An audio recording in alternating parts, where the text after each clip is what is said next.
I have a question. Yeah. What's Is up? that a Hertz or a Brown jersey? This is Hurts. Okay, I was looking at your shoulders and I could see the one, but I couldn't tell if there was a second one. Yeah. I actually this is actually the Super Bowl that they lost. I made the mistake of buying the jersey before the game, but I'm hoping that people like that don't know and that they just see, oh, Hurts Super Bowl. That's got to be from the one they won because why would he be a loser? I'll be honest, I didn't really think about the Super Bowl logo other than seeing it. So I didn't even think about that. I assumed you had bought it just now. That's the hope. See, that's exactly what we're going. That's exactly what we're going for. I was more figuring the one out. I saw something that was like, if we lose like all record of sports history at some point, thousands of years in the future, they're going to find all of these jerseys in like a warehouse in Africa, and they're going to have the exact opposite results for every single championship. And they're going to try and work their way back. Like they're going to think the Bills in the late 80s and 90s were the most dominant team of all time. God. Well, that's like, have you seen the memes that after the Chiefs lost, it was like kids in Africa getting like Chiefs three-peat shirts after they when like seeing that the Eagles and 49ers won the last two Super Bowls. I didn't think about that. That's good. They also they're probably like, man, the Patriots are bad at football. Yeah. They've gone to a lot of championships. They can't win them. I don't know what it is. Hey, they have lost 3. I have lost 3. That's true. I won 3. They won 3. True. Yes. Yeah, they won 3. Yes, Yeah. they won 3. I will say, good. I spent about that's a still week. That would put them like 5th or 6th overall in the entire league, I think. Yeah. Behind like the NFC East and the Chiefs at this point. I spent like the a week Niners. and a half deciding what I wanted to buy after the Super Bowl because Instagram got me good with the constant ads for Eagle apparel. Yeah. I settled on one shirt and one hat, but it took me a week just going through everything. Just to settle for that. Yeah. I got my mom, because my parents were here the night of the game, and my mom was scrolling, and she was like, bought me and my dad shirts. So I have that. And then I got myself, and then I actually got myself at one of my friends who lives in Philly. His like father-in-law just is retired and just works at, just for fun at, I forget the name, but some merch store, and gets like 40% off as an employee. So he got me a jersey and just shipped it to me. I got Devontae Smith. That discount adds up. That's a good discount. Oh yeah, 40% is a lot.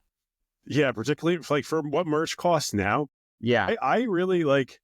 Jared is always trying to do like jersey bets with me and stuff. Like every season, he wants to do like a jersey bet, and we've done it I think twice now. And I'm like, dude, like I can't keep spending the money that like a nice NBA jersey costs. Like I'll get you some like AliExpress stuff, but like if we're talking like a city edition or whatever they're called right now for the Wolves or the Lakers or the Wiz or whoever it might be, it's like $150 for something crazy. that I'm going to wear 4 or 5 times a year on the beach. Yeah. I mean, I went with the Stoutland University shirt from Etsy. Like, nice. That's pretty good. No, that's good. Yeah, I'm definitely getting used out of my jerseys. There's this whole playoff run because, like, when else are you gonna? You know what I mean? Like, when your team wins a championship, you get carte blanche to do whatever you want. I have 2 Skins jerseys. I have an RG3 one that honestly, Thomas, I feel like you might have given me. Someone had like an extra because you gave me a bunch of random jerseys. Like you gave me a Chicago Bulls Derrick Rose jersey.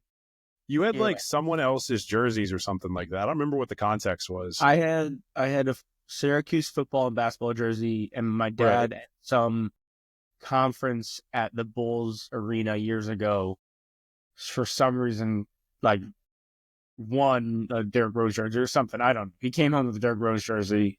Sure, as one does. And I gave the Syracuse one to Julia and Rose to you. I never had anything RG3 by anyone. Yeah, renowned Chicago Bulls guy. I do. I love Derrick Rose. Chicago Bulls jersey is iconic. Somebody gave me a free RG3 jersey at some point. I don't even know where it is though. But the other jersey I've had for 20 years. It's a James Thrash jersey, who, funnily Eagles enough, legend. the 2 teams he played for, Eagles and the Skins. Yeah, twice. He played for both teams twice. He went back and forth twice. So I was like, I'll wear this during the game. This is my way of supporting the Eagles, I guess, a little bit. This is the closest I can get to it. This is the best I'll do to support them. Yeah, sure. Why not? Yeah. But I haven't bought a football jersey since, my mom got me that in probably like 2004. I don't know. It was a long time ago. A lot. When I was like every year for Christmas, I wanted a New Jersey growing up. So, I mean, not a lot of them fit me anymore, but definitely I was like one of those kids in Redland. I was like, first day after winter break, I'm showing off my New Jersey. And I thought it was like, Yeah. shit. I've got like 25 basketball jerseys because I can wear them on the beach. Yeah. The only jerseys I still have are Toon Squad and my jersey for your bachelor party, Griffin, that I created. Like Who do you have for the Toon Squad? I have Taz. Lola Taz, that makes sense. Yeah. You've got a lot of Taz to you. That actually makes a lot of sense to me. And then I know I have at least one McNabb jersey at my parents, like unwrapped McNabb jersey at my parents' house that I just never wore. Or yeah, and then I think I have a Wentz jersey that I was not a jersey guy. Yeah. There's a store in the Tyson's Corner Mall that sold high school jerseys, Mm-hmm. which I think I've got a Kobe Bryant. Lower Marion. Yeah, a beautiful jersey. Yeah, which I think I unfortunately have a Wentz one. Normally, I don't think it's cool, but it's Kobe Bryant, so you know. See, I think the high school jersey is really cool because it's like I have an Embiid high school jersey. I had a Wentz one, which obviously I can never wear. I feel like if they're like a dominant player or something like that, like it's somebody who's like, oh my God, this guy's going to run the league, which, you know, I hate on Embiid all the time, but like he did. And he was such a talented college player for the brief time he was able to play. Like, yeah, I mean, there's definitely some cool ones. You'll see random ones, like I'll see somebody in like a Pat Bev that's like jersey, and I'm like, what are we doing here? Like, you're the role player of your friend group. Like, come on. Yeah, it only works if you have a legend. You can't have, like you said, just like a Tobias Harris high school jersey. Tobias Harris, Detroit Pistons legend. I mean, true. That's true. I mean, Tobias just lives in the playoffs, going from the Clippers to the Sixers to the Pistons. That guy just never misses. Yeah. Turns out Tobias Harris might actually be the secret sauce for ensuring that your team is in the playoffs. That's true. I mean, the Sixers are crumbling without him. I wish there was some way to be more combative about jerseys. We could do like a jerseys list at some point because there's like a lot of like fictional. Like, I really want a coffee black jersey from Semi-Pro. That's always been on my list of jerseys to get. I've got a Tweety Bird jersey I've got a Toon Squad one as well. That same store in Tyson's also sold jerseys from like movies and TV shows and stuff. Like you could get Friday Night Lights, both the TV show and the movie. I can't think like the one Jesus Shuttlesworth. Shuttlesworth's a good one. Yeah, Ray Allen. Yeah, that is a good one. Yeah, we'll figure something out. You guys want to do some listing? Let's do some lists. All right. Andrew's not here this week, so it's just me, Thomas, Modi. We're doing things we wish we could enjoy for the first time. If you're watching us on YouTube, make sure you like, comment, subscribe, do all that fun stuff. If you were listening to us on an audio platform, share us with your friends. If you're not already following us or subscribed, make sure you do so. And please, please, please, if you enjoy any of our episodes or the pod as a whole, rate and review 5 stars ideally. But honestly, I'll live with 4. Like I said, we're doing things we wish we could enjoy for the first time. Our order this week is going to be Modi first, then Tom, and then myself. We are not doing this in draft format. So once I give my 5th pick or first pick in the order, it'll go back to Modi. He'll go through his, and then we'll keep it going that way. Anything you guys want to jump into before we actually get into the list, or you want to just get after it? I was debating whether it's like, are we experiencing this for the first time with like no recollection? Am I like the same person I am now experiencing this thing? So I don't want to give away what I was like thinking about that in reference to, but that's probably one thing that I'm glad we didn't define, because then we could have taken that however we wanted. I thought of it. Yeah, I thought of it as things I love now, but that I think I loved the first time too. Or I know I loved the first time too. I love a Bloody Mary, and I thought about putting that, but I hated Bloody Mary's first 15. Yeah, not at first. Yeah. So are you saying, Thomas, that you would go back loving it as much as you do now and like transplant that knowledge onto the first time, or you wouldn't do that? Pick things that I love now and the first time. So I went back with the idea that if it was an event, it had not happened to me before. So I was experiencing the original joy. So not my current joy of it, but my original joy of it, I guess. Gotcha. So I don't even know how I would necessarily kind of put myself in a box on this one, but essentially the way I thought about it was I'm going back knowing that this is meaningful or that it matters to me, but all of the feelings of it I'm getting to experience for the first time. So like I know that it's important. I know that it matters, but I don't know, like, I don't know what I don't know, right? I don't know. Maybe I have something in the back of my head that makes me think that this is something that's going to matter. They are all things that are about me specifically. Like, I don't want to, this is all stuff that I'm like alive for. I'm not like, I wish I was experiencing Hitler killing himself for the first time again or something like that. I'm not a time traveler. But yeah. All right. So it sounds like we might have gone in similar but different directions. So I'm excited to see where this goes. Yeah. Only one of mine that conversation really applies to. I tried to like kind of have different buckets of things. But yeah, I mean, I can go with my first one if we're ready. Yeah, let's do it. So I have two that are forms of media. Griffin, I think you're the only one that'll appreciate both of them. But my first one is Kingdom Hearts, the only video game on my list. It's my favorite game of all time. Absolutely incredible game. First time I played it, awesome game. Really enjoyed the Disney characters. Didn't like the combat was whatever, but awesome game. I've replayed it more times than I'm proud to admit as an adult.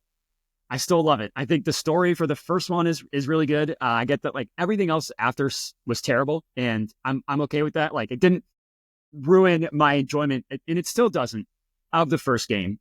The worlds are fun. The story's fun. I like there's like stuff you could do after you beat the game. Like for those of you that know, Olympus Coliseum is super fun to beat once you've actually beaten the game. And even as an adult, the Disney characters and the Disney worlds are awesome. So I would love to play Kingdom Hearts again for the first time. Yeah, this is a good pick. I really like this pick. I wouldn't even have thought about this, but I appreciate that you clarified that this is the first game. It's not Kingdom Hearts 358 1 divided by 2 or Birth by Sleep or 2 or 2.5 or 2.5 part 2 or 3 or any of that other weird Japanese naming convention bullshit that made it as complicated as possible. That first game is a banger. Awesome. I think it was probably either late elementary school or early middle school for us when it came out because it was like PS2, GameCube era. Yeah. I remember playing that with my buddies, some of whom you guys would probably know. Like, I remember being really into that game. And it's interesting, Modi, that that's on your list as something that you wish you could experience for the first time when you're not a Final Fantasy guy. And a big part of why Kingdom Hearts was so popular with so many people was that it was merging two of one of the biggest Japanese entertainment properties, which was Final Fantasy and Square Enix, like everything, and then the American property, which is all the Disney characters and everything else. And it was just it was like a Marvel versus DC crossover type of thing that you just like don't see in video games. It's a really good pick. I really like that this is how you started. I don't have any pushback on this at all, particularly because the first game is not like you said, it's not confusing. If you were to be like, the whole franchise, I'd be like, I don't want to play the franchise again for the first time because it's filled with so much confusion and chaos that I'd be like, this makes less sense now than it does as an adult. But just for the first game, fuck yeah, it's a great pick. Yeah, the story doesn't get weird yet. The ending with Kairi and Sora leaves you heartbroken. They don't have 1,000 characters with X's in their names. Like every single character doesn't have X as the first letter of their name yet. Like it's not weirdly like new metal. Like the characters are all listening to Creed all the time or something like that. Yeah, this is good. Olympic Coliseum, good poll too. Great world. I can't add anything. I never played. I do think if I was more into games, it would be up my alley. Like it's the type of game that I theoretically would be into, mainly with crossover stuff. But I know, obviously, they're popular. It's a game that conceivably your fiance would even like watch you play because there's so many Disney references. I promise you, she would. She'd see you hanging out in like Cinderella's world or like the Sleepy Hollow or Mount Olympus or anything else. She'd be like, yeah, I do love Disney. It's like going to Disney World without leaving your couch. I think you're overestimating her love for Disney. I don't think I am. I get the pick because like there are games that I loved growing up that I'm like, man, I wish I could play that through for the first time again. So like I totally get the pick. I just don't know the subject. Sure. Yeah, totally fair. Yeah. Totally fair. So bad pick, I think, is what I really want to say. That did seem what you were leading towards. You were like, oh, Griffin was like super glowing in his praise. And I'm like, I just don't even know what that is. How do you even spell Kingdom Hearts? Who's to say? It doesn't relate to me, therefore it's a bad pick. Totally fair. Yeah, the arrogant guy on the pod. That's what everyone says. I'll go because my number 5, I don't know that if this will relate to you, but just like you said, I know it will relate to Griffin. I love being old and reliable. This is great. Yeah, this is Well, the lister I for Griffin. needed a book on this list that I want to read again for the first time, and I had a couple in mind, but in terms of what I've loved in the past couple years, I would love to read Red Rising again. In particular, the first trilogy, even though the second one or the second set of 3 have been great too. But like, if I have to narrow it down, I'd love to read Red Rising, the first book, again. It's my favorite book, and probably not even the last 10 years, probably just in general my favorite book at this point. Yeah, look, I'll lead off again on this one. Another great pick, another pick that very much speaks to me. It feels like you guys are maybe structuring your list so that I will vote for you in some sort of way. Tom, I will tell you, this did not make it on my list, but it was actually one of the things that made me like this topic was that I thought it was going to make it on my list. And if we were to do multiple episodes of this one, I'm sure it would be on there at some point. Like you said, it's one of my favorite book series as well. I understand it's one of yours. A huge portion of our friend group is obsessed with this book series. And it's been really nice, even outside of just like the series, enjoying it ourselves. It's been really nice that we all have something that we're super into that we can talk about. That is not like a TV show that everybody's watching or a video game that everyone's playing. It's been cool to talk about a book. The only reason that I think I didn't include this on my list is because I struggled a little bit with book 1 the first couple times. Like, I picked up book 1 a few different times before I actually got into it. And I guess the idea that like, maybe if I lost all knowledge of it and I was like, yeah, I'm going to do it for the first time, would I bounce off it a few different times again? Would it take me 4 years to get through the series? Once I got into it, I was into it, but I totally get it from your perspective. I mean, I will say, I agree. Having reread the series 3 times through, maybe 4, 3. Yeah, especially going back to it, the first part of the first book is a bit of it's a slog. Like it's a slog. It's like a cliche slog, and know after the fact that it's like, oh, they needed him to write it this way so the book could get picked up. I think I say the first book more for nostalgia because realistically, I love the first book, but is it the best?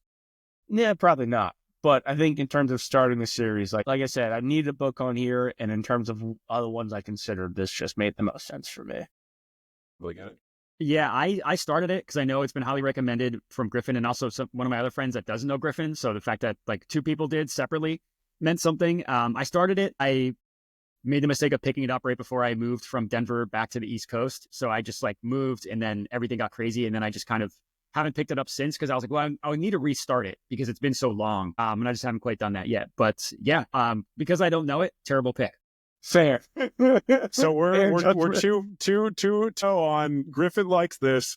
Everyone else doesn't like it because we don't know it. So that's good. This next one, you guys are both gonna know. So I hope you like it. And we're gonna see. My number 5 pick would be, and I don't want to hear any shit about like wishing for 1,000 wishes. It's phase 1 through 3, aka the Infinity Saga of the Marvel Cinematic Universe. I don't love that I'm becoming the MCU guy because this has come up for me now twice in like a month and a half on these things. But the experience of Iron Man 1 through Endgame, so like 2008, 2009 through 2019, I think it was like just prior to COVID that Endgame came out. The movie watching experience and like a shared cultural entertainment experience that I really don't think we're going to have again because of kind of the way the MCU's gone since then and the way that we've seen other franchises that have tried to repeat what the MCU has done. They're just not able to do it. I want to rediscover that entire magic from the beginning, but that also, like, I don't want to be like binging Iron Man through Endgame and having every single one of them. Like, I enjoyed the time in between movies where you're spending a lot of time thinking about like, what are they going to do next? When is Thanos going to show up? Who's the next hero who's going to get a movie for them? Like, that entire process was just such a good time. It's a great pick. In those, forget exactly how many movies, but there were like 2 movies that aren't good objectively that like got bad reviews. It was Thor: Dark World and it was Ultron, I think was the other one. Maybe, but either way, I mean, a ton of bangers. I mean, first Iron Man, incredible movie. Winter Soldier, incredible movie. And then like the back-to-back, not necessarily in movies back-to-back, but the Infinity War and Endgame coming out in like 20 or 12 months from each other. I mean, that's like that's Shaq and Kobe early 2000s. Those are like the best of the best movies. Me and my wife will still just like we don't have plans on a Saturday. Guess what? We're watching Infinity War and Endgame. We've done that multiple times as a couple because they're just like, you want to kill 6 hours? Well, guess what? Here are two amazing movies. And topical for me because I'm reading that book that your friend Neri recommended about Marvel, kind of like the rise and fall. And I kind of just got past the part with Endgame. I'm now like on the part like after that with like TV shows and stuff. So it's very top of mind. Yeah, really, really, really good pick. It's funny you mentioned Endgame and Infinity War specifically because originally that's what this pick was. And I was like, I'm not going to box myself into it just being those two movies because really it's the entire buildup. But you're exactly right. That year stretch from Infinity War and everything that happens in it to Endgame and like just this conclusion, this like weight off our shoulders cinematically, just so good. Well, I considered putting Infinity War Endgame on mine because somehow it's a great pick, but somehow Endgame is like loved and adored and has these amazing moments, has Cap picking up Mjolnir, has Avengers Assemble, has everything. And yet Infinity War, still arguably the better movie of the two. And I don't know like how it better. I don't think it's arguable. I think Infinity War is the better movie. Endgame has so much like fan service. Yeah. And it's this beautiful conclusion. But Infinity War from like moment one just kicks so much ass. And good from the start, but like the train going by and Falcon, Black Widow, and Captain America Cap in the darkness catching the spear. But anyway, this is a great pick because, I mean, everything you guys already said. Like and Griffin, you pointed out, it was the space in between the movies that made it worth it. And now there's space in between their movies because they were doing too much. And now they're like they're clearly they can't repeat what they had. And I totally understand this. Seeing all these movies again for the first time would be just fun. I last thing I'll say on this one is I remember when these were coming out, so many discussions like in the media sphere and from fans being like, is the MCU ever going to be oversaturated? And like everyone was like, no, these are great. Keep doing it. Keep releasing more movies. We want more TV shows. We want more movies. We want more characters. The Guardians of the Galaxy, nobody knew who they were. You can do this with any character. And now everyone's like, please stop. Please give us a break. Yeah. We don't like the stuff you're making. Just like take 18 months and kind of like rethink some things because you are very much oversaturated. Daredevil comes out in a week. We'll see if that's still the case because I think Daredevil is probably going to be incredible. I hope so. The culture has turned on the MCU very, very quickly in the past few years. Yeah, it's because almost everything they do stinks now. It's like if you make good content, there's been a lot of fumbles. There's been a lot of fumbles. Guardians of the Galaxy 3, incredible. Great. That's the only one like top of my mind that was like incredible since then. Shang-Chi. Very good. Shang-Chi was really, that's right. That's not Infinity Saga. You're right. That was really good. But I just saw Captain America Brave New World, and I said this to you, Griffin, in a group. It felt like it should have been on Disney Plus, and I think that's the issue, is that Disney Plus exists, and they did what they did with it, and now when they make movies, it's like, well, why am I seeing this in the theater? This is not, like... That's kind of how I felt about Black Widow, which I also saw on Disney Plus for the first time. It's like, but there's like something about I like Black Widow. Yeah. There was something about the scale of it, and also there's like something a little bit off visually about all of them now, because I think they're using the volume or whatever it's called that Disney uses, the same thing they use for Star Wars, where like each progressive movie feels more and more CGI'd. And they did it a lot during Endgame, but I think we were so invested in Endgame for what it was that we were fine with it. Yeah. Now I'm just like, nothing looks real ever. Yeah. Okay. Yeah. Really Thanks. Good pick. Appreciate it. My second one will not beat the allegations of making this list for Griffin, but I'm going to do it anyways. This is only going to be a pick for Griffin and then hopefully part of our audience. It's Attack on Titan. I would love to watch Attack on Titan for the first time. I guess we haven't released the episode that me and you did. We tier ranked the moments of Attack on Titan, but that will be coming out soon. Just an incredible show. I think it's a really good show. Not that it's not rewatchable, but I don't think it quite has the same, I can't wait to rewatch this and like see what kind of stuff is hinted at. It's an amazing, amazing show to watch for the first time just because there's so many S tier moments that you will learn that we think are S tier moments. It's just an amazing show, and I would love to watch it for the first time. Yeah, look, this, like you said, this is a list that is seemingly for me. I'm cool with that. I feel really good about that. I will tell you, this is going to appear later on my list. It's not my number 4, so it could end up being that this is good for you, that this is only your number 4. I might have damaged my own argument here. It's an incredible show. It's filled with so many incredible moments that, like, I don't want to say the show is worse on a rewatch, knowing everything that happens, but there's obviously, like, you know what's going to happen in a show that is so heavily reliant on reveals, which, funnily enough, I was talking about how I don't like reveal-based media in one of our chats a day or two ago. But I think Attack on Titan does it in such an organic way where you're learning about the universe as the characters are. That is really, really hard to replicate in a lot of media, particularly media where people are like consuming it week to week and coming up with their own theories and stuff like that. Obviously, sometimes you figure out the way it's going to go. Sometimes you really, really, truly don't.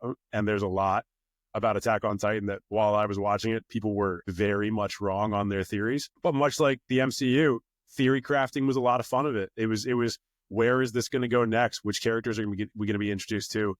Are there additional Titan forms? Like, where does this all building to? I would absolutely love, and I'm getting my thing in right now for how I feel about it. I would love to recreate that. I mean, it's been probably the best TV viewing experience I've ever had. Yeah, for a TV show, particularly, again, kind of like the MCU for me. I think you did it in a little bit more condensed a time, but I started watching Attack on Titan in 2014, I want to say, is when it started. And then there was a really big gap between seasons. And it like finally wrapped up in like 2022. That's a lot of my life to spend waiting for this one TV show, which is really truly only 4 seasons to wrap up this one story. And the time between seasons was a lot of fun. Just thinking about like, where's this going to go? Yeah. I binged everything up until the last 2 movies. Those are 2 that I had to wait to watch. So yeah, I did watch it in succession, but it was still an awesome viewing experience, even doing that. So yeah, I mean, I think like it's one of those shows where, like you said, it's not that it's a bad rewatch, but there's so many like holy crap moments that watching it for the first time, like I think there are some shows that are almost better when you rewatch knowing everything. Like I kind of felt that about the first season of Game of Thrones. I was like, it was better knowing the show, watching that first season. Like I don't think any of that part is true with Attack on Titan. Yeah.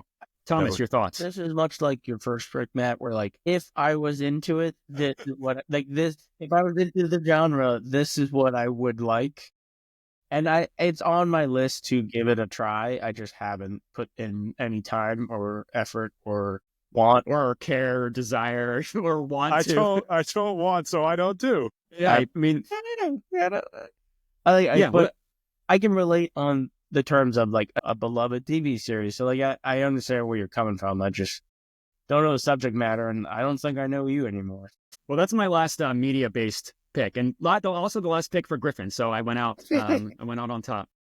I truly appreciate you going 2-0 for me. That you're 5. It's kind of a bummer that these are your 5 and your 4, and not your 3 through 1. But I'll take it. If the rest of these are ones that I hate, even better. Yeah, I wanted to just have like the media ones as like the top 2, because the other one are like life experiences. Sure, absolutely. Well, in that case, I'm going to do something that I used to give Griffin a lot of shit for.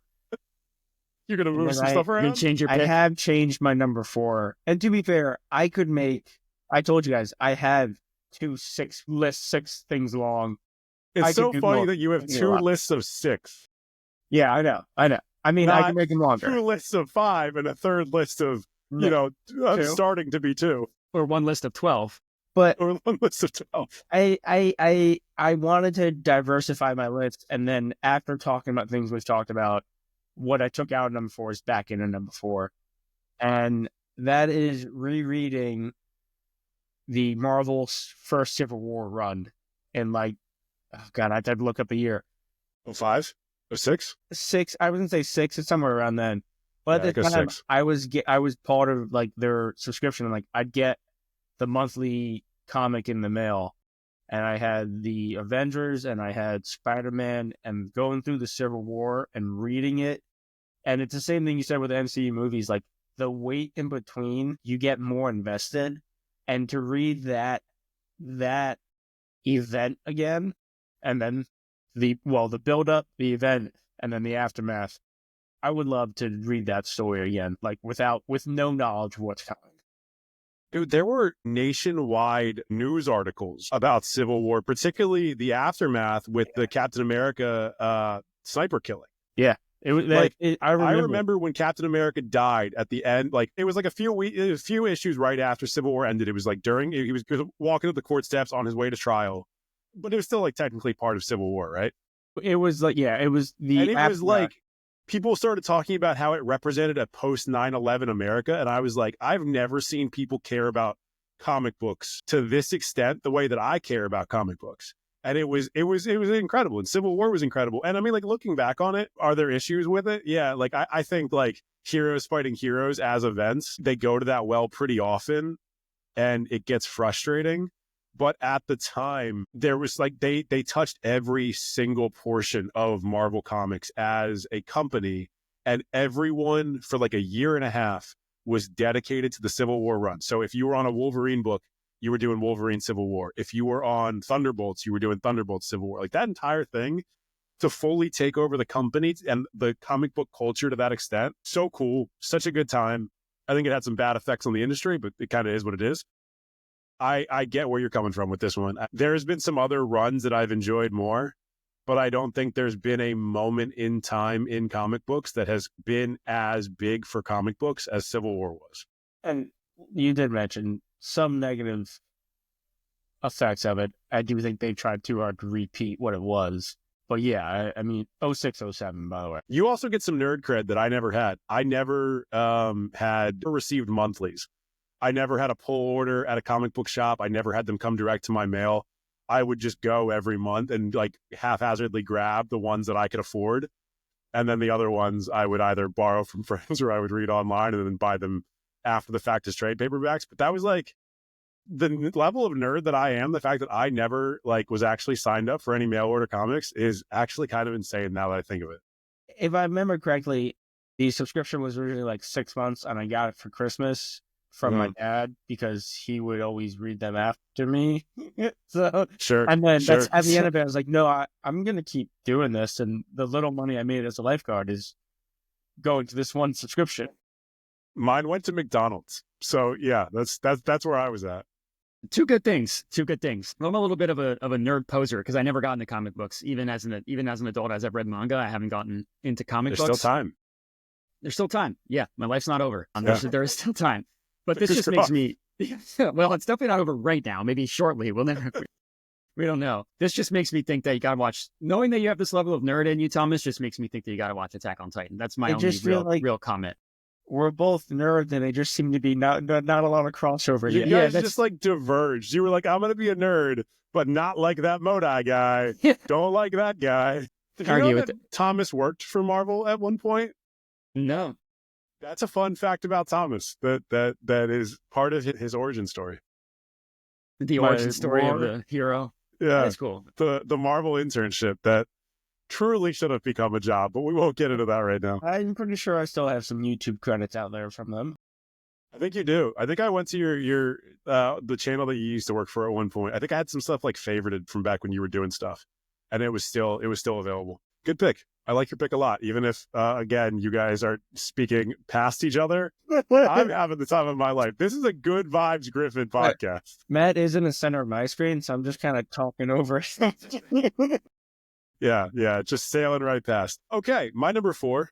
I kind of wish Andrew was on this episode because this is one. No, I love you guys, and I hope that you guys enjoy this one too. I'm just saying, I know for a fact because he and I have spoken about this one like it's a religious moment. It's the Michael Phelps 8 gold Olympic run of 2008. I would give anything to re-experience probably the most patriotic I have ever felt, which was that Olympic run. I have never been more locked in on both the, like, I'm a huge Olympics guy. We've talked about this on other episodes. I really enjoy world competitions. Like generally, I enjoy that aspect of patriotism. It's one of the times that I am patriotic. But that Olympic run It is. I go back and watch it now, and I still get a lot of joy out of it. So being able to watch it again from the first time, and just knowing that it was like something that I enjoyed, but being able to see the crazy finishes and see him get closer and closer and closer to the impeccable run. Oh man, I would do anything to and also if I get to feel the way I felt when I was, 15 or whatever, that's cool too. That can be part of it. I'm willing to let that be part of it. I unfortunately not a huge Olympics guy. I mean, obviously I remember it. Everybody remembers it. I remember where I watched it, but I can't say that I was that into it. I was just like, oh, that's a pretty sick thing that I witnessed. But I almost wish I could experience that now because I probably like understand the gravity of it way more than I did then. Yeah. This wouldn't have crossed my list. I do vividly remember where I was watching it. Well, when he won his last one, I guess that year, I remember that more than anything. But yeah, I can relate to wanting to remember that. Like I said, wouldn't cross my list. I cannot, I don't have an argument why it shouldn't be on yours. Like the feeling of that kind of, watching that kind of sporting legacy happen live for anything. I mean, I stayed away from sports for my list, but there's many things that could fit into that category. I mean, this is one of the greatest accomplishments that we have seen and maybe we'll ever see. Yeah, I wanted to make sure there was something sports related on my list, but we've done other sports episodes in the past, and I've talked about Laker moments and I've talked about Nationals moments, and I know I've talked about this moment. So I've tried to figure out like which one of these meant the most to me and was like most impactful. And at that point in my life, I was still like trying to be a competitive swimmer. And I still, all my friends were swimmers. And I remember watching some of it at the pool. And I do remember where I was at for, I think 7 out of 8 of them. If you gave me enough time, I could probably figure out where I was for all 8. It's just like, yeah, Modi mentioned it. It's like, you remember where you were for this. And so I thought about doing, the Lakers 2020 COVID championship, but it's kind of brought down a little bit by the fact that it was the COVID championship. And like everyone remembers where they were for that because they couldn't go anywhere and everyone was just stuck in their homes. And it's got like that kind of bummer effect to it. Because then you're like, oh, now I'm just going back to COVID. This is a good pick. Thank you. It's a fine pick. Good vibes, Griff. I'll take it. And sorry if you could hear my wife vacuuming, if that comes through the audio or not. If you can't, then we're good. That's okay. No, if you hadn't said anything, I wouldn't have known. Okay. Then no, she's not vacuuming. We're good. All right. My third one is not for Griffin. It's not for Thomas. You can't make the argument that I'm doing this to win the vote. And I don't mean to get sappy here, but it's my wedding. I got married in October, and it was way better than I ever could have imagined. Everything went off without a hitch. Vendors, no family drama. Griffin, you were there, so you can attest whether you had a good time or not. Heading into it, I was not like, I'm not even though I'm quote unquote like a content creator for a living, I'm not like a center of attention kind of guy. So I thought that I would hate, like, everywhere I walk, everybody's like, oh, there's the groom. Like, let's go talk to him. It helped that I was intoxicated for it, but it was great. Everybody was really nice. Everybody was really happy for us. It was just nothing but love. And it's one of those things that, like, when it's over the next morning, I'm like, I will never experience that again in my entire life. Like, the next time all my friends will be together, the next time everybody in this room will be together, probably at someone's funeral, which, like, not going to be quite the same vibe. So if I could go and relive that, and knowing that everything went off without a hitch, and just be there for just to appreciate the vibes, I would give anything to do that. Well, there was one hitch. Griffin was there? No, you got I see. Boom. You're such a loser. No, that's good. That's good. I'm voting against Thomas's list. I've got a few things. I got a few responses to this one. One, this is your number 3? Your wedding weekend is your number 3? Well, yeah. I hope your wife doesn't listen to this episode.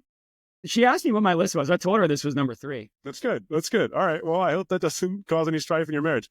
Here's the other thing. You said this one's not for me. I was there, and you mentioned me as being part of this one. It was a really, really good wedding. Beautiful bride, decent groom. I'm not going to hate too much. You looked pretty good. Your haircut was pretty impeccable. This is also on my list, not your wedding, to be clear. Okay, got it. To be super clear, your wedding is not on my list. My wedding is also on my list. So we, so far, through 3 picks, have very similar lists. Well, maybe one of mine will be on yours, but I can assure you one of mine will not. Yeah, I hope so. I hope that this is not just a repeat of each other. I'm not going to talk too much about mine right now because I want to be able to say this so I can clip it at a later date and be like, here, Julia, this is how much this mattered to me. But it's a good pick. I mean, from a personal perspective, like, yeah, this is kind of the ideal version of what somebody should be picking when it comes to like events in their lives. You know, it's wedding, it's birth of your kids, it's, you know, maybe like your college graduation or your friends' weddings or something like that, or some other like really, really big family moment. But for me personally, as like a personal moment, this does end up being like my biggest personal moment. I totally get having this on your list. I support it. It was a great wedding. Yeah, I mean, and not everybody feels that way about their wedding, which I think is what makes it important. Thomas, I don't know when yours is. Hopefully, if we did this list in a year from now, yours would also be on this list or on your list, not my list. I don't think I can say anything negative without being a bad person. I also don't have any negatives. You can and you should, because if you have to start that way, that means you're thinking some negative thoughts. I'm sure it was amazing. Not even just like your wedding specifically, but like just not even like like you said, nothing went wrong. Like that's awesome. But just the fact that it was your wedding. I mean, Ross was there. Awesome. Like, and even better that you love your wife enough that you want to do it again. There's nothing to say except good pick. Good for you. You got married. Big shot. Sick brat, dude. Yeah. Here's my home. My wedding was awesome. Good pick. What else can you say? It seems like you could maybe say some negative things. If you've got anything in the chamber, buddy, start firing. No, I think this is a meaningful pick for you, Matt. But I think you already said it. It's a very Andrew move where you're picking it for votes. And that is a good point. Andrew's not here, but we do have somebody who is looking for votes, even if it's just their own wife's vote. But I mean, look, I'm going to end up doing it too, so I can't talk shit. If we have, then yeah. I didn't do it for votes, though. I didn't do it for votes. I did it because it mattered. 3 picks, Matt, and I can't relate to any of them. That's what I'm saying. I wasn't at your wedding. I'm not married. I haven't watched Attack on Titan. And haven't played Kingdom Hearts. So, like, what am I supposed to do with your list? What am I supposed to do? It could be a recommendation list for you for things that you're going to take from, like, you should get married. I don't think you can go back in time and go to Modai's wedding, and I hope that there's not a second wedding that you put second Modai. But you can still play Kingdom Hearts. It's still purchasable, and you can watch Attack on Titan. It's on, like, every streaming service. I will clip your list alone and use it for my future plans. There you go. There you go. All right, my number 3, not my wedding. It is, and this is nothing against you guys, but I would like to experience the OG list night. The Facebook comment running OG list night because of what it was, which was freshman year of college, away from all my friends. Facebook didn't suck yet. And like, you couldn't do this now with the way people write in comments. Like, you'd have people you never want to talk to again. But what list night started as and became was just dudes who couldn't be in the same room anymore. Group chats weren't a thing yet. We didn't have smartphones. Like, it was just hey, I miss you guys, but instead of saying that, I'm going to bash all your opinions. That's how we show love to each other. I'm going to get like emotional. I'm going to like tear up on this. It was an impeccable time, and I'm not going to pretend like it wasn't.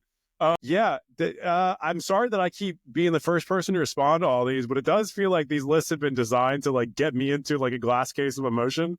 I'm having the time of my life right now. Yeah. Mona, I don't know if we've ever like sent you what those lists look like or like the type of, it would be like video game controllers, and it would be like 300 comments where at some point we would just say the most like hateful, vitriolic stuff to each other. But you would generally come to a consensus by the end of the comment sharing. And then somebody would like tag you back in them, 8 months later and be like, this is a bad list. This is a bad list. You did a bad job. And yeah, like Thomas mentioned, it was social media at a time where social media was still fun rather than social media designed to either inflame and aggrieve people or designed to promote things that we're trying to get money from, which is really what it just feels like at this point. And I get it. Like, I understand. A lot of your life is your career is built around social media, and I get it's marketing. But there was that run there from like late Zanga, early MySpace era, we'll say like 2005 to probably like 2013, maybe 2014, where social media was so much fun. It was hanging out with your friends no matter where you were in the country. And I just don't think we're ever going to recapture that. It's what it was supposed to be, a social media. Yeah. Yes. Yeah. That's what it was until all these big brands and all these agitators realized that they could use it to further divide and inflame people. And we were divided and we were inflamed, but we were divided and inflamed about which Jessica Alba Beal Simpson is the hottest or which controller was better, GameCube or PS2. If I remember correctly, the hottest contended lists from like original list night stuff was Rocky movies and Starburst flavors. Like those two. I think Rocky movies might have been what started it. Rocky movies might have been the first one to go on Facebook. Yeah. I made a list at one point that was my top 5 independent actresses, and it was 5 porn stars. And my sister was like, you posted this and you're friends with Mom. But it was fun. It was funny. She was like, wow, Griffin knows a lot of like international actresses. And she was like, Mom, look at all the X's in their names. What are you talking about? But don't Google them. But do not Google please them. Don't Google them. Like, it was the Wild West of social media, and it was fun. And Thomas, I love these lists. These are great lists. So if we could just recap, book I haven't read, comic books I haven't read, and a Facebook group that I wasn't a part of. So yeah, terrible list. But you nailed it on the head, Modi. Like, this was what social media was intended to be. We were all at different schools for the most part. Like, we were setting aside Sunday nights of my freshman year of college of like, hey, yeah, I could be doing stuff in dorm rooms, but instead I'm going to sit in front of my computer on Facebook because doing stuff in my own dorm rooms. A lot of these people. I used to bring my laptop when I would go do laundry because I was in Arizona, so I was a few hours before ahead of everybody, and so like it was nighttime for them was midday for me. I was doing errands, I was doing chores, I was doing laundry, and I would bring my laptop wherever I was going, just so I could stay locked in on this stuff and make sure that I didn't stop participating. And the number of notifications that we were getting, I remember my email inbox, because I used to get Facebook notifications to my email. It'd be like 1,100 emails in the span of 90 minutes. It was incredible. It can't be matched. All right. Good pick, Tom. Good pick. I wish Modi's wedding was his number 1, and I wish List Night was your number 1. So I'm excited to see where we go from here. My number 3, I'm not going to spend any time on it. It was Attack on Titan. We already talked about it a lot. We can keep it moving and get back to Modi. In hindsight, my number 2 pick should have been lower, or should have been like 3, 4, 5. My wedding should have been higher, however you want to phrase that. And so this is not going to look good in hindsight. I spent enough time on the ordering after the first 2, but we're going to get through it, and we're going to hope I don't get divorced, because my number 2 is the Eagles. Your number 1, you're divorced. The Eagles winning the Super Bowl for the first time. It's very topical because it just happened, but my entire identity as a kid was being a Philly sports fan in the DC area, and mostly an Eagles fan, because like the Phillies and Sixers, I didn't really get into as much until I got older. It's like the Phillies championship in 2008, I like enjoyed. I remember my mom banging pots and pans outside, but it wasn't life changing for me. I was like, oh, that's a cool thing that happened. But the Eagles winning the Super Bowl, I never thought it was going to happen. I mean, like, because they had never won yet. They won in 2017. I was 25 years old. I never thought it was going to happen. And when they were playing the Patriots, I was like, well, I don't know if they could beat the Patriots. I don't know how much it says about me by the fact that my entire identity as a kid was being a sports fan, but that's just life when you're a kid. But like growing up for the first 24 years of my life, I never thought it was going to happen. And then when it did, I mean, I still, as we talked about on our first live site that I was on, that Super Bowl was amazing. And I still think about that all the time. Like I said, I end up avoiding sports. I was between this, and then I was at the Eagles-Falcons playoff game that year. And like it was between winning the Super Bowl and just going to the playoff game when they won. Because the elation, like maybe it's sad how happy it makes us, but it makes us really fucking happy. And I agree with you. Like it was one of those things, like seeing them in the Super Bowl when we were like 04. So I don't know, whatever the fuck we were, 11, 12. Yeah. Like was awesome and cool. They lost. And then it never really felt like it was going to happen again. And to see it, and to see it against the Patriots, who like, we watched the Patriots beat the Falcons after being like, it's one of those things where it's like, you had so much hope, but you just didn't think it was going to happen. and Wentz gets hurt and Foles is in, and what are they going to do? Yeah, I mean, love this past Super Bowl. Couldn't have been happier. But like the first one was just, it was electric. There's nothing like your first. Yeah, I'm obviously not an Eagles fan the way you guys are, but at the time I was very, very happy for Thomas. And I remember for years afterwards, I still say this. I love the we all we got, we all we need. Thomas and I still say this to each other sometimes, even though I am not an Eagles fan. You got me the banner. I still have it. Yeah. I get what that feeling is like. Even if I don't know what it's like for the Eagles, I remember what it was like for the Capitals. And the Nats. Just how you like can't control yourself when you win your first title. Because I mean, obviously, like I had the Lakers growing up, but I was in DC and none of my friends cared about the Lakers, and I was a Lakers fan at the time because of Kobe Bryant. So it was like, yeah, my hero is winning all these titles, but like this doesn't really affect me in any way. There's no championship parade that's going to be going through my city, but DC winning a title, it was just different. It feels different when the city that you love and the sports team, like the overarching sports teams that you love, are able to win that. And it's like, it feels like they're doing it for you. And it really does. Yeah. I like, we talk about sports a lot on List Night, and there's a reason. I mean, we're all very into sports, but there's just so much connective tissue between you and your friend group and your family and the city you're from or the city your family is from when it comes to sports that is just so hard to recreate anywhere else. So this is a great pick. I mean, does it speak to me? No, but I get why it speaks to you, to both of you. And yeah, if while it's not on my list, if I could recreate the moment of that first Caps win or the Nats win, I'd absolutely do it. Just like an incredible time that feels like it was an entirely different stage in my life, even though it was only 6 years ago. Because like we've talked about at other times, it feels like you can divide your life into pre-COVID and post-COVID. And the first Eagles one was pre-COVID. The Caps one was pre-COVID. The Nats one was pre-COVID. And then everything after that, I have felt 20 years older. Yeah. So anything that comes at this point, it's like it's going from my 20s and kind of my youth to anything happening to me as like a married man or an adult or whatever it might be. Yeah. And it's, it's the fact that they won, and it's where you watched it. Like, I'm sure you had awesome viewing experiences when you guys watched it. I went to that Super Bowl with my mom. My dad didn't want to go, but it was me and my mom. I remember like when they scored. Awesome. That's awesome. It was, I mean, it's amazing. I remember the Brandon Graham strip sack. I remember like getting so into it. I was like in my mom's face, like this close, screaming on the top of my lungs because like I just could not control myself. Yeah. And this past Super Bowl I was with my mom and dad and like my wife and my aunt and uncle who are from Philly. Yeah. It's funny. It's like these guys banging their heads into each other, but like the emotion behind it is, I mean, for people like us and sports fans, it's super important. I probably will not try and go to the Super Bowl if the Commanders ever do make it there, just because I don't necessarily love the live watching experience for a football game unless you have like incredible tickets. Yeah. But if the Commanders had beaten the Eagles and gone to the Super Bowl, I probably would have flown back to DC, even though I would have left Thomas's bachelor party. Like I would have gone from Savannah to DC to watch with my mom. If the Eagles had lost to the Commanders, we would have canceled it. You would have canceled. That's right. That's right.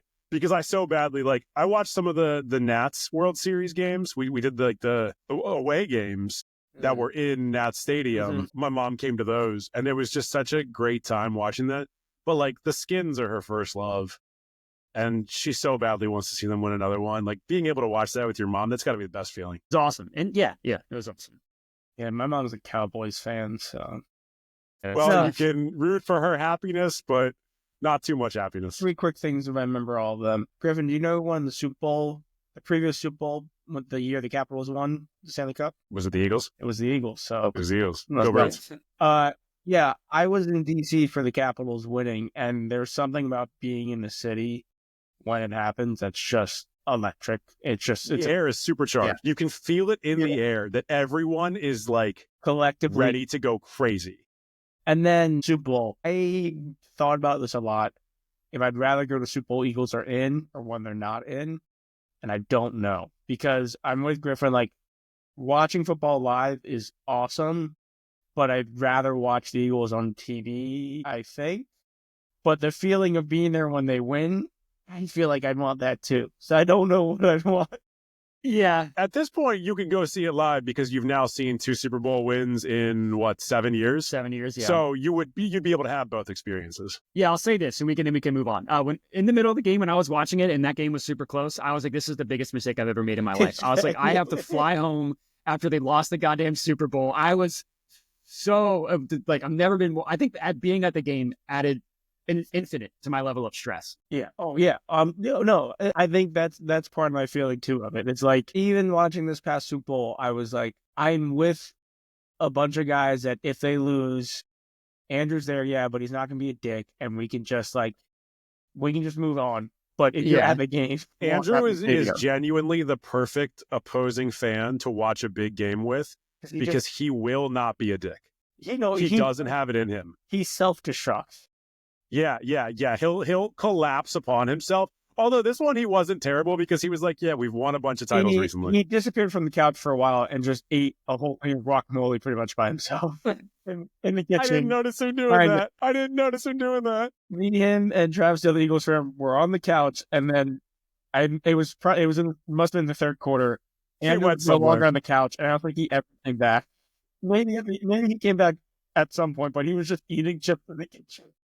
That's so good. Honestly one of the healthier ways to mourn a loss, to be honest with you. Just face deep in guac. He was a very good sport, so good for him. All right, go Birds. My number 2 is honestly, Griffin's going to finally hate my list because I feel like he's going to shit on this, and that's fine. I love milk. I would love to experience chocolate milk for the first time again. What the fuck? I fucking love chocolate milk. And if you were like, if I didn't know about chocolate milk and you were like, hey, do you want milk but better? And yeah. And chocolate milk is better. I would love to drink a glass of chocolate milk for the first time ever. Would be amazing. I love chocolate milk. It is one of life's delicacies. It's one of the most amazing things you can. I hate you guys. It's incredible. I mean, I have a Super Mario sippy cup that I drink chocolate milk of as a 30-year-old. That is part of my life. The Fairlife chocolate milk is amazing. If you want to be a little healthier, almond milk chocolate flavored is. Do I wish I could experience it for the first time? Yeah, but it's kind of like what we talked about with sex. I still really like sex. I don't need to experience that for the first time. I still really like chocolate milk. Really important that we note that we talked about that before the show. We didn't talk about it during the show. So this feels like it's coming out of nowhere. But we said we weren't putting sex on the list. It's still really fun. It's still dope. It's doper than it ever has been. Let me spoil my list I didn't use. It was all foods. It was themed. I thought you were going to say it was all sex. I'm so glad you didn't do that. Sex positions. All 6 of my 5 listed things were food, and the chocolate milk made it on this list because there's just something about. I used to drink it after working out. I would get a half gallon leaving the gym, and yeah, that's right. I used to go to the gym. No big deal. Build strong bones. Just fucking love chocolate. It's awesome. I mean, I don't think it's a good pick on this list, but I love chocolate milk. And that's fair. It's a terrible pick. I'm happy for you, but it's a terrible pick. I knew it would not be liked. And here's the thing. I don't do it for fans. I do it for me. We know. We're so aware that you don't do it. First off, fan. Let's just say fan. I don't know how many fans we have. I don't think it's plural. But yeah, we know you don't. We know you're doing it for yourself. I mean, look, do I think this is a terrible pick? Yes, I do. But I also get why you think this is a great pick. And I'm happy for you that you get to make this pick. I'm happy for you that there is apparently a list of foods that you could have put on this list. I'm surprised that on a list of foods, chocolate milk was the number 1 that you decided to include. Or unless perhaps it wasn't. It was just the one. Okay, so it wasn't the absolute best one. It was just the one you wanted. Okay, I get that. Because it's hard for me to pick one. Oh, no. Sure. Yeah, if I were to pick a food, I don't think a liquid would be one of my favorite foods of all time. Although I really love a pina colada. Again, you're saying favorite foods of all time. I'm saying drinking a crisp, cold glass of chocolate milk for the first time is just wow, what cow did this come from? A chocolate cow. I get what you're saying, I think. Yeah, it's it's a pick. this has been a good vibes episode, and I don't want to ruin that. So I'm gonna say good pick, man. I'm happy for you. I'm happy. Sorry. Don't you have like dairy issues? Don't you have like a little bit of dairy bubble gut? I'm sorry I haven't gotten married yet, guys, okay? That I have to settle for chocolate milk on my list. Yeah, but people are like, my wife or an off-brand version of milk. Sarah Kohler would enjoy your list. She's a big. I thought when you started talking about milk, I thought you were going to say like the first time you did a gallon milk challenge, and I was going to end this recording and never talk to you again. Never done it. I could though. So don't. I have done it. Throw up cheese. No, it was not fun. It was not fun. It sucks. If it was chocolate milk, it's awful. No. My mom's backyard smelled like curdled milk for like 2 weeks. It was not a good time. She was very unhappy with me. I get a chocolate milk. All right, moving on. Yeah, moving Griffin, on. This is another one that I shared with Modi, although mine was at a better placement on the list, but still not my number one. It was my wedding weekend. And I want to tell you guys this. When I wrote my description for myself for my notes, I specifically called out that Modi can attest to this. I knew that he and I were going to have similar feelings on this. I didn't know it was going to be on his list, but I had a suspicion that it might be. There's really nothing that I can say that you didn't already say, as much as I want to kind of restate all of that. It's a whirlwind. It's really hard to remember all of it because you're moving constantly. You're talking to people constantly. But kind of like you said, it's really the only time in your adult life that everyone you love or the vast, vast majority of people that you love are all going to be in the same area for whether it's one night or a weekend or whatever it might be. And as much as you might try and like treasure that and experience that in the moment, you have so much going on at the time that time moves at 400% speed and it's over before you even know what happened. And then you're going back and forth with your friends or with your wife or whoever it might be about all your memories of it. And it's all just a blur. And it's a fun blur and it's an incredible blur. But knowing how much fun it was and knowing how important it was and what a good time I had and how meaningful it was to have everybody there and just what a great time I had with Julia, I would love to be able to recreate that feeling again, because the next time all of those people are going to be in the same room is going to be a funeral. And that sucks. Yeah. That's the reality. It's weddings and funerals are the two times that everybody shows up for you. And I don't think I'm going to be able to experience the next one unless some things about the afterlife end up being true. Yeah, it was the best. And somehow it's still not my number one. So we will move on to our number ones. I can't wait to redo this list and put my wedding as number one just to be better than you guys. Just one up us. Yeah, that's fine. I mean, we will likely do a part 2 with Andrew at some point. So we'll wait until after at least your wedding. That way he can continue to not have it on his list. Perfect.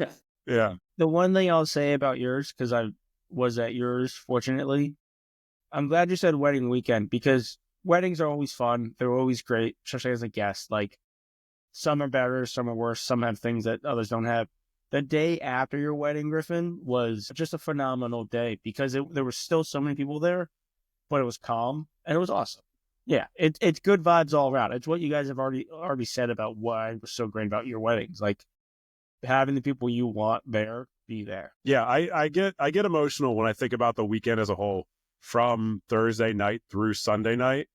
Just the number of people that showed up for us, either early or stayed late, or the amount of things that we were able to do together, from dinners to brunches to the welcome dinner to the actual entire day of the wedding, everything with everybody, photos, after party, the next day, spending the entire day at a dive bar and watching football with people that I haven't been able to watch sports with in 15 years. Like, being able to watch with basically my entire group of high school buddies who have basically, since we started college, it's like summers for a couple years during college were the only times that we could watch sports together. Being able to watch football games together with all those people, it's just the best feeling. And yeah, if I could enjoy it again for the first time, I don't know that I could enjoy it more, because it was 15 out of 10 the entire time. Yeah, I totally agree. There's nothing like it. And I remember that night when the last song came on, they're like, all right, last song. And I was like, you could have told me it was 9 p.m.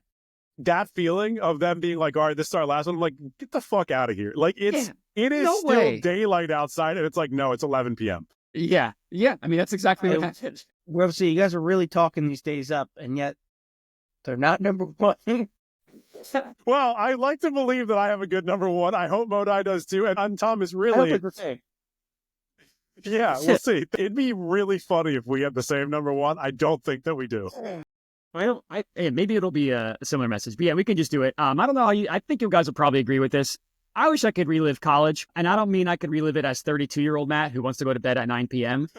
I want to relive it as 18-year-old Matt who's down to drink 3 to 5 times a week and binge drink 3 to 5 times a week and embarrass myself every night because that's what college is. But I mean, there's just nothing like the 4 years you experience in college, like the dorm aspect of just like, oh, my friend's just like literally right down the hall. I wasn't like my roommate was a fine guy. I wasn't like, I'm not close with him. I wasn't close with him, but like he's a fine dorm roommate. But like 2 guys down my hall were in my wedding. What the other 2 guys across them were my roommates the sophomore year. And then like sophomore year, I joined a business frat, like people that I'm still close with today. And that business frat, one of my friends in my business frat was in my wedding. Was a groomsman in my wedding. So like going back and experiencing that all over again, it's kind of like similar to your wedding. It's like you'll never experience that again for the rest of your life. You never, even if you go to grad school, which I didn't, but it's just not the same. So like the 4 years of college and like knowing what I know now, like yeah, I'd be experiencing it for the first time, but to be able to go back and experience that like each year, like kind of being different, yeah, I mean, I would give anything. Yeah, I mean, I get this because like each year is a little different in college. Like, I mean, freshman year, you're fucking little 18-year-old kid showing up. Maybe you don't know anybody whatsoever. Maybe you know one person, whatever it is. But like, yeah, there's a lot of negatives. Don't get me wrong. Like, there's a lot of times I'm like I would go back and change this, but like, you won't experience those 4 years again. And like you said, like it's just like a lot of like it's like the wedding. It's like OG Facebook. It's about having those people in proximity and like, yeah, freshman year, someone was always awake and down to do something. So like, it just, I have nights here, if I'm not working the next day where I'm like, I need to stay up because I don't get to stay up late. And like in college, it was like, hey, does someone want to go, kick a kickball in the quad at 2 a.m.? Like whatever it was, you don't have that. Like, yes, you guys have wives because you guys had weddings we've all heard about. Like, so you have somebody, like you have somebody in your life who's always there, but there's just something about walking down the hall and there's just some random dude who's just like, I'm going to be your best friend for the next 20 years. Like, yeah. It's how impromptu it is. It's how unplanned it all is. Like, I think everybody goes through this thing where everyone's nostalgic, right? Everyone sits there at some time and thinks, I wish I was back here again. I wish I could do this again. I wish I could do this differently. I wish I could be back in this moment, like all that stuff. I think college is kind of like the ultimate culmination of that because it's so different from everything you did before. And it's so different from everything you're going to do after. Like you said, even if you go to grad school or whatever, it's not like undergrad, 18 to 22 or 23 or whatever it might be. And people have different college experiences. Like you did 4 years, you guys both did 4 years at a 4-year school. I did 2 years at community college. And then I went to the other side of the country and I did 3 years at ASU away from anything that I ever knew and everybody that I'd ever met in my life. And we had very different college experiences. But even like the 2 years that I was at Montgomery College and I was still living at home, it's just this, even if you're working all the time, which I was, and I was taking, a lot of classes and I was doing stuff, you have more energy than you're ever going to have again. You have more people around you than you're ever going to have again. You have a desire to do more with your time than you don't ever want to sleep. You want to have fun all the time. You have the ability to have all the fun all the time because it's the first like real taste of freedom you're going to have. College is it's impeccable. Like it even if you have like a non-perfect college experience, which a lot of people do, it's still just that freedom that you're able to experience that is so hard to recapture as you get older and bills are part of your life. And eventually you have a mortgage and you have to like run errands all the time and you've got kids or you've got dogs or whatever else might be going on. Like you're just not able to recreate that unless you're a bachelor forever. But then your life is just sad. Not that there's anything wrong with being a bachelor forever, but other people are not going to be in that stage of life the way that they are when you're in college. It's everybody being unified in, all right, let's fuck around for the next 4 years. You can still work really hard and you can still care about things, but everybody's on the same track. And that's just so hard to recreate. It's a great pick. I love this pick. And even the people that were in relationships were like still down to have fun. Like we'll still go out and get hammered and have a good have a good time. And like, you don't get hungover, you don't get tired. And You just like, don't get hungover. And that's the best. Like, I didn't have my first hangover till I was like 24. That sucked, man. That was awful. I'd rather yeah, wake up drunk. yeah. And And a lot of times it's in college, you would. It's like everyone has different experiences, and like it's not the no responsibilities because like you have school. Some people work. Like I was lucky enough, I didn't have to work year round. Like I worked part of the year, but like some people are working full-time jobs and in college. Like if they're living on campus still, like it's the experience of everyone is there with you. Like, yeah, it's being on the same level with everyone, even if you're not. But like everyone's there for the same thing, and part of that is enjoying it. Knowing that you have friends that will stay up with you until 3 or 4 in the morning is for a late night guy like me is the best feeling in the world, because I'm like consciously aware that will never happen again in my life. And I understand why it won't happen. I understand that I am on the wrong schedule compared to the rest of American culture. But during that period where everybody was on the same schedule as me, was like, I never slept and I had the best time. yeah, I had a friend at 3 a.m. We'd walk to Jimmy John's to get sandwiches together because why the fuck Yeah. not? I feel Why you the can fuck fix not? about it. Yeah. I used to get late night In and Out, and like it was like I would walk a mile and a half to go get In and Out, and it was worth it every single time. Yeah, just because you could. Because you could. Yeah. Good pick. All right. Yeah. I get that one being your number one. That kid, I mean, kind of like we were talking about with Thomas's earlier with OG List Night. Like it just speaks to a period of your life that you're not going to recreate. Fond of. What's up? It's hard not to be fond of. Yeah. It's perfect nostalgia. At the beginning, when I described my criteria, this thing is not what, like, I don't remember my first experience with this, but I love it now, and I would love to experience for the first time now.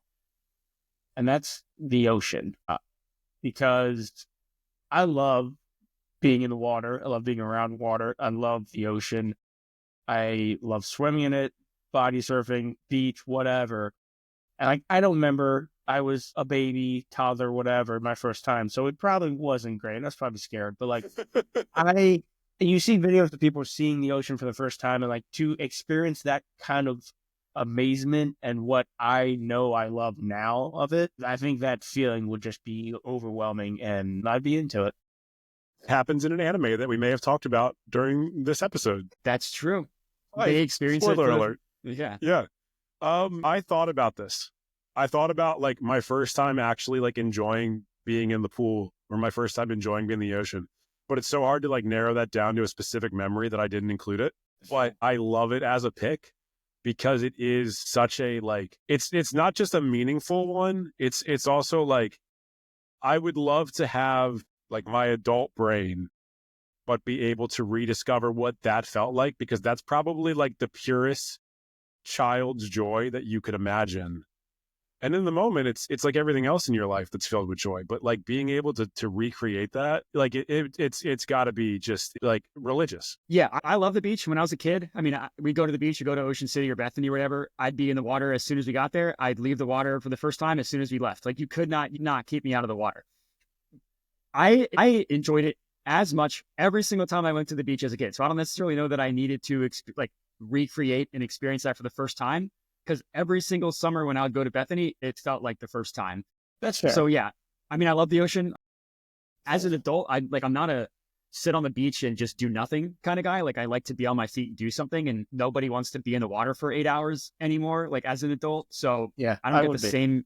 I mean, Griffin, I will go to the beach with you because I will be in the water. Yeah. That's another thing. Like I was talking about, nobody wants to be awake at 3 a.m. anymore. One of my biggest complaints about adulthood is that I live next to a beach and no one ever wants to be in the ocean. Like people might go in really quickly, get their feet wet, but like I could live in the ocean. Same. I am so happy in the ocean. When Taryn and I were growing up, you had to drag us out of the ocean, and it would be like dark out when we would come in. You know, obviously like this is, if you grow up near a beach or you grow up near a lake, like this is going to be something that you think about. Whereas if you don't, I'm sure this means nothing to you. But growing up at the beach, Like, it is so many of my favorite memories are just being at the beach, being in the ocean, being in the water, experiencing that. And yeah, it's a good pick. It's a great pick. I mean, Matt, I hear what you're saying. Like, you still love the ocean every time you're in it. Me too. But I think what Griffin said is like, for my adult brain to experience it. So I feel like I could appreciate it. And like, I related to, I've seen guys, see snow for the first time in their life. Like adults see snow for the first time in their life. And like the amazement, the joy, the childlike wonder. Like I just would love to have that. Like, I don't know as an adult if I've experienced something like that on that level. And my love for the ocean, like, would be, to experience it, I think would just be, it would rewire my brain. Yeah. Have you guys seen those videos of like hip hop head hears Lynyrd Skynyrd's Freebird for the first time or something like that? It'll be like something that's like completely outside of what they're used to. Like, I imagine, obviously I grew up with the ocean, but like you're saying, I can't visualize myself not being somebody who just absolutely loves the beach and loves the ocean. So anytime, like it just triggers a pleasure center in my brain to think about the ocean. So being able to experience that for the first time, what I would do. Yeah. You're right. Best pick of the night. There's been a lot of great picks. It's been good vibes, Griffin. Let's see if I can ruin this by making a divisive last pick. My number one, if Andrew was on this episode, this one might speak to him a little bit. It's the Obama presidency. Was it perfect? It absolutely wasn't. And I'm not going to pretend like it was. And I have a lot of complaints about what that presidency was like and what I thought it was going to be like in comparison to how it ended up. Did I realize at the time how everything was going to go after that presidency? I sure didn't. I sure didn't know what a road we were going to be on after that one ended and just how fucking terrible the last decade has been culturally, politically, in terms of the way that people interact with each other, the way the internet has become, the direction the country has gone in. Like, without even getting political about like which side of the aisle I'm on, everything is just so cruel and so divisive and so angry now. And to some extent that was happening during the Bush presidency, and to some extent I'm sure it was happening during the Clinton presidency, but that ended when I was 8, so I don't remember. And I know for a fact it happened during the Obama presidency, but there was still this sense of like normalcy, and there's still this sense of like, yeah, the adults are in charge, that it feels like doesn't exist anymore. And I don't know if we're like, for a lot of the things on my list, I know that like it's personal things that I'm not going to be able to recapture, but this feels like a collective, almost like universal or at least national thing that I worry we're never going to be able to recover. And that bums me the fuck out. And I would love to be able to experience that again for the first time and know like, hey, enjoy these 8 years because these are the best it's going to be. Everything after this, you're going to hate it. Yeah, that does perfectly align with like last 2 years of high school and then all of college and college. Yeah. And our early post-college, which is like, yeah, you're broke, but it's the most fun you're going to have. Post-college, yeah. I fully recognize that being a white person that didn't grow up without struggles, it's easy for me to say that like I'm not a super political guy. Like not everybody is able to benefit by saying like I'm not a political person, because the world generally benefits me or like someone like me, unfortunately. But yeah, I mean, like you could just say, like, I wish I could experience someone not Trump being president for the first time. Cause like, that's really what, like, people always yelled at each other about politics. And like, you know, even one of my friends growing up or during the Obama administration, like didn't like him. Him and his friends were getting screaming matches about it. But it just wasn't the way it is now. It's not like life and death or like, I want to fucking murder you because you think differently than me, which all happened after Obama was no longer president. So I never would have thought of it. I mean, it's generally not my world, but I think that's a great pick. It is. It's obviously a hindsight 2020 type of deal. Like you said, like you couldn't have imagined how bad the last decade or so was going to be. And it's very much it's one of those things where like, or there's other things in life where you can look back and be like, oh, it was this bad, but I was a kid, so I didn't recognize it. But it's like, no, like things, like you said, not even to be like politically things are bad. Like things culturally are bad. And to your point, Matt, yeah, like because politics have become something that aren't politics, and it's become personalities, and it's become I don't know. It's like I hate that it sucks that this has to be on your list, but like I can't. I hate that this is what I'm ending with because this is a good vibes episode and this is not a good vibes pick, but it's because I'm so desperate to recapture not even good vibes, just not bad vibes. Well, and that's Not what, what like it you is. said, it wasn't like it was the best. It wasn't like it was 8 perfect years. It's not like everything got better. It's not like there weren't mistakes and yada, yada, yada. But there seems to be not just politically, but just like in general, a noticeable, obvious, steep decline. It's a race to the bottom many now. aspects of lives from the moment he left. And Dude, that's not to say like Obama's president again fixing anything. It's like, no, that presidency, that timeline was where we lost something after that, and now it's become something culturally Divisive. awful. Age 16, or I guess in your case, 15 for you, Thomas, to 20, 23, 24. Can you imagine being a sophomore in high school now until you're done with college and everything that you've experienced for the past 8 years and about to be the past 12 years is Trump, COVID, whatever you feel about the Biden presidency, but everything going on at the same time as the Biden presidency, and then Trump parts? Like, your idea of what politics and even just what your idea of like what social discourse is so broken compared to what we were blessed to grow up with, that like I feel terrible for teenagers and kids today that have to grow up in this environment because they don't know what it was like. And it wasn't perfect. We grew up in a post 9/11 world. Like, we didn't have pure good vibes all the time, but like now it just sucks. And they just think that's normal, which is the worst part. They're just like, oh, I guess this is just how things are like. It's like that age where you start to like learn about the world. But yeah, like imagine being 16 years old, 2016. You're born in 2000, and this is like been your adult life. It's not good. It's not good. And not to keep going on it, but like it's like we said about social media earlier. At that time period in college, right before college and in college, like social media was what social media was meant to be. And then because the way the world has gone, like you can't, it's like anything, you can make things shorter. You like when you're cutting something, you can make it shorter, you can't make it longer. And we can't get back what we've lost from the way things have gone. Yeah. I know everyone's nostalgic for when they grew up. I'm sure like a lot of people feel this way. I think a lot of people that were already grown are nostalgic for what it was like pre-2016.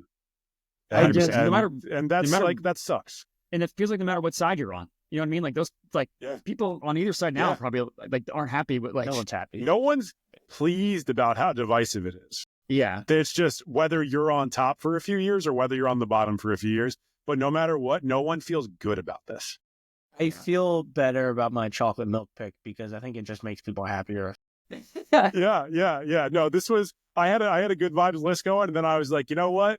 Let's cradle this entire list with depression. Let's do our recaps, and Modi, we'll start with you.